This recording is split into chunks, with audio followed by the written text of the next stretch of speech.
त्रेता युग के अंत में जब श्री राम अयोध्या लौट आए थे और राम राज्य की स्थापना कर चुके थे, तब हिमालय के दुर्गम क्षेत्र में एक महान ऋषि का वास था, ऋषि कालका। वे एक रहस्यमयी तपस्वी थे जिनकी आयु हजारों वर्षों की मानी जाती थी।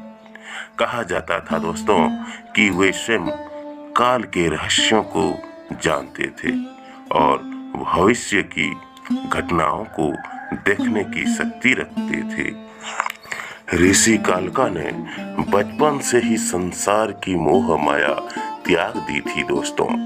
वे भगवान शिव के परम भक्त थे और कैलाश पर्वत के निकट एक गुफा में तपस्या करते थे। उनकी सिद्धियों के कारण देवता भी उनका सम्मान करते थे मित्रों, लेकिन उन्होंने एक कठोर नियम बनाया था, वे किसी भी व्यक्ति से संवाद नहीं करेंगे जब तक कि वह सच्चे हृदय से सत्य की खोज में न आया हो।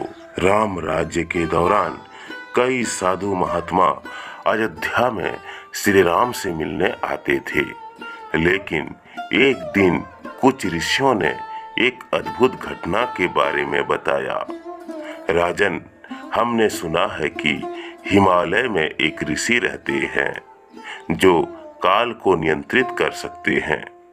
उन्हें कालका ऋषि कहा जाता है। श्री राम ने यह सुनकर सोचा दोस्तों, क्या वास्तव में कोई ऐसा ऋषि हो सकता है जो समय की गति को समझता हो। उन्होंने इस रहस्य को जानने के लिए स्वयं ऋषि कालका से मिलने का निश्चय किया। भगवान श्री राम ने लक्ष्मण और हनुमान के साथ हिमालय की यात्रा की। वे कठिन पहाड़ों को पार करते हुए अंत में कालका ऋषि की गुफा तक पहुंचे। वहां वे एक शांत और दिव्य ऊर्जा का अनुभव करने लगे। दोस्तों, कालका ऋषि ध्यान मग्न थे।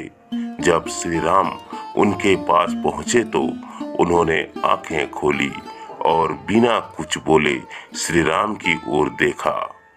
श्री राम ने हाथ जोड़कर कहा, हे ऋषिवर, क्या यह सत्य है कि आप काल को जानते और नियंत्रित कर सकते हैं?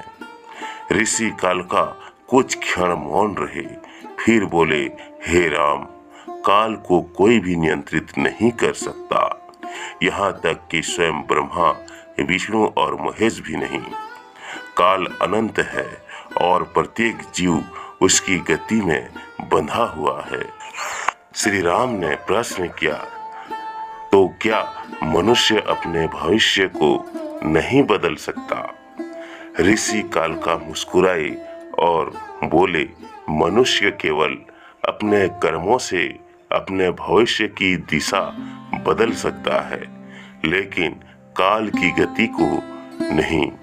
जो होना है वह होगा, परंतु धर्म और सत्य के मार्ग पर चलने वाला व्यक्ति अपने जीवन में शांति और मोक्ष को प्राप्त करता है। श्री राम ने ऋषि कालका से पूछा, तो क्या मैं भी काल के नियमों से बंधा हूँ? दोस्तों, ऋषि ने उत्तर दिया, हाँ राम, तुम्हारा समय भी निश्चित है। इस संसार में हर अवतार और हर जीव एक उद्देश्य के साथ आता है और जब वह उद्देश्य पूर्ण हो जाता है तो उसे काल स्वीकार कर लेता है। तुम्हारा धर्म तुम्हें आगे ले जाएगा और जब समय आएगा तो तुम्हें भी इस संसार से विदा लेनी होगी।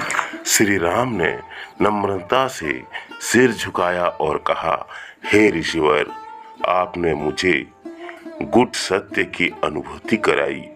मैं आपके ज्ञान को स्वीकार करता हूँ। इसके बाद दोस्तों, श्री राम ने ऋषि कालका को प्रणाम किया और अयोध्या लौट आए। कहा जाता है मित्रों कि श्री राम से भेंट के कुछ वर्षों बाद ऋषि कालका ने समाधि ले ली और उनके शरीर से एक दिव्य प्रकाश प्रकट हुआ जो धीरे धीरे आकाश में विलीन हो गया। यह संकेत था कि उन्होंने शरीर का त्याग कर ब्रह्म में लय हो गए थे। दोस्तों, कालका ऋषि की यह कथा हमें यह सिखाती है कि काल को कोई नहीं रोक सकता, परंतु अपने कर्मों से हम अपने जीवन की दिशा को बदल सकते हैं। सत्य और धर्म का पालन करने वाला व्यक्ति ही वास्तविक शांति और मोक्ष को प्राप्त करता है। दोस्तों, यही था रामायण के कालका ऋषि का कथा। ये कहानी आप लोगों को जरा सा भी अच्छा लगा है दोस्तों, आप सच्चे हिंदू सनातनी हैं, तो इस वीडियो को एक लाइक जरूर कर देना और अपने दोस्तों, अपने परिवार के पास इस कहानी को ज़्यादा से ज़्यादा शेयर करना।